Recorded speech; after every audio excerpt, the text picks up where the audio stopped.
When I was 12 years old, my sister and I lost everything. It happened so suddenly that it still feels like a blur.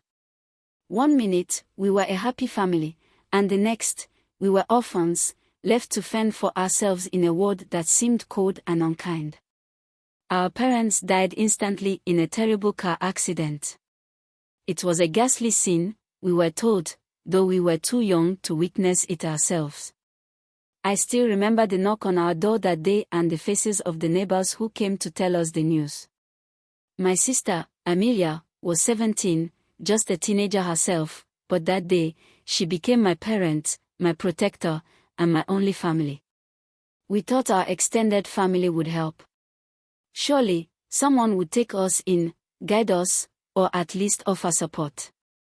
But we were wrong. My parents' siblings turned their backs on us. They claimed they didn't have the means to take on 2 children. Whether it was true or an excuse, the result was the same: we were left with nothing. No money, no house, and no food. Amelia didn't waste time feeling sorry for herself. She sold everything our parents had left behind: the chairs, the table, even some small valuables. "We need to survive," she told me with a strength that belied her age. With the little money we got, she rented a tiny room in a poor neighborhood. It was hardly livable, with cracked walls and a leaking roof, but it was a roof over our heads. She used the rest of the money to start a small business selling fruits and vegetables in the local market. "It's not much, but it's a start," she said, forcing a smile. Amelia worked tirelessly. She would wake up before dawn to buy fresh produce, carry heavy baskets to the market, and spend the entire day calling out to customers. It wasn't easy, but it was enough to put food on our table and send me to school. I knew how hard she was working, and I tried my best to study hard so I wouldn't disappoint her. For 4 years, we lived like this. Life was tough, but we had each other. I admired Amelia more than anyone in the world. She was my hero, my anchor. Then, one day, everything changed. It was a regular day at the market when Amelia met Justin. He was handsome, charming, and confident. He was also clearly wealthy, dressed in clothes that seemed out of place in our poor neighborhood. Justin took an immediate interest in Amelia, and soon, he began visiting her regularly at the market. At first, Amelia was hesitant. Why would a man like him be interested in me, she wondered aloud one evening. But Justin was persistent. He was kind to her, and he didn't just charm her, he charmed me too. "I want to help you," he said one day. And he did. Justin moved us out of our crumbling room into a proper house. It wasn't extravagant, but it was clean and safe. He gave Amelia money to expand her business, and soon, she was importing clothes from China to sell. He even took over paying for my education, sending me to a better school. For the first time in years, we felt like we could breathe. Life was good, almost too good to be true. Amelia and Justin's relationship grew stronger, and I began to see him as family. But as they say, every rose has its thorns. Amelia's clothing business was thriving. Each time she returned from China, her goods sold out within months. She worked hard, but she was happy. Then came her last trip. As usual, she planned to travel to China to restock her shop. Before she left, Justin asked her for a favor. "I need you to deliver something for me," he said, handing her a white envelope. "What is it?" she asked. "Cash," he replied. "It's for my supplier in China. He prefers cash to bank transfers." Amelia hesitated. "Why can't you transfer it directly?" Justin's tone shifted slightly, becoming firmer. "It's complicated. Just make sure he gets it exactly as it is." Trusting him, Amelia agreed.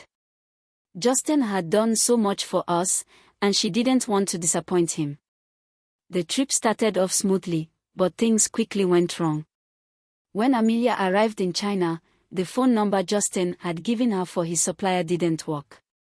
She tried calling repeatedly, but it was disconnected. A day before her flight home, she informed Justin. "I couldn't reach your supplier," she said. "Bring the money back," he replied. She agreed, but while shopping for her store, she saw items she knew would sell quickly. Unable to resist, she used part of the money to buy more goods, planning to repay Justin after making her sales. That evening, she called him to explain. "I used some of the money," she said nervously. "I'll repay you once I sell the goods." There was a long pause. "Why would you do that?" Justin's voice was cold, almost unrecognizable. "I thought it would be fine," she stammered. "I didn't use all of it, just part. I'll pay it back." "You should have asked me first," he said sharply. "You had no right to touch that money." When she returned home, Justin picked her up from the airport. He was distant and cold. At the house, he reiterated his disappointment and gave her 2 months to repay the full amount. Amelia was devastated but determined to make it right. She threw herself into work, but everything seemed to go wrong. Clients began rejecting her goods, sales slowed to a crawl, and orders were cancelled without explanation.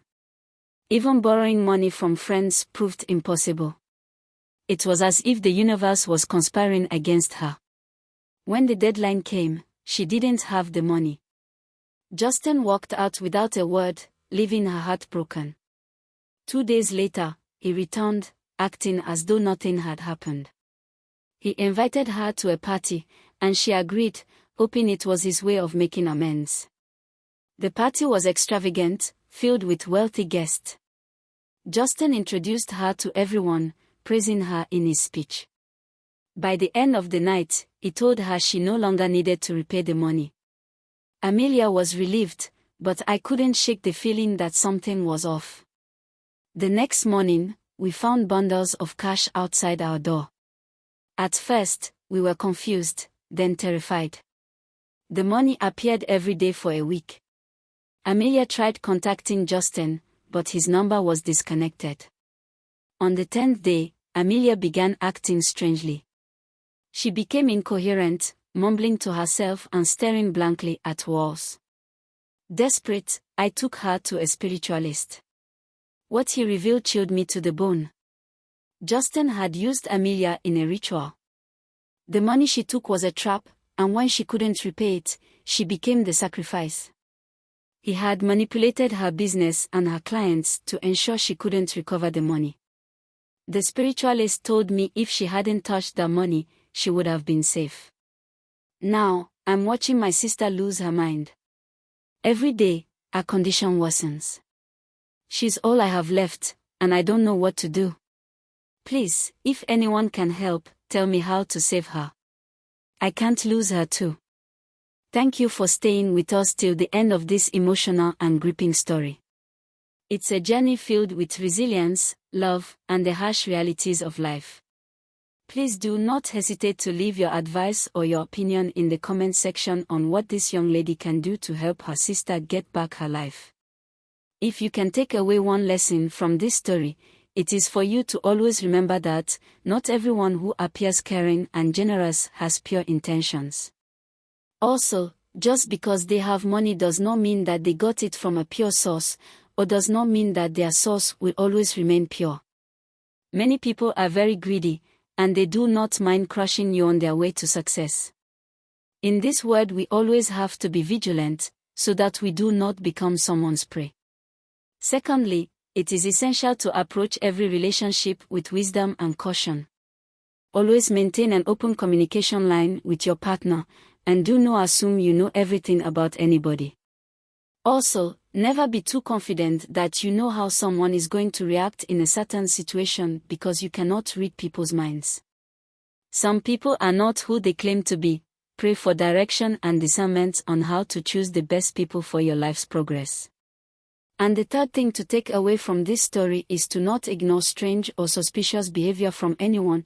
Trust your intuition and act on it, because it is better to be safe than sorry. Please do not forget to subscribe, like, share and comment on this video. We have so many amazing stories for your listening and watching pleasure. See you in the next video. Bye.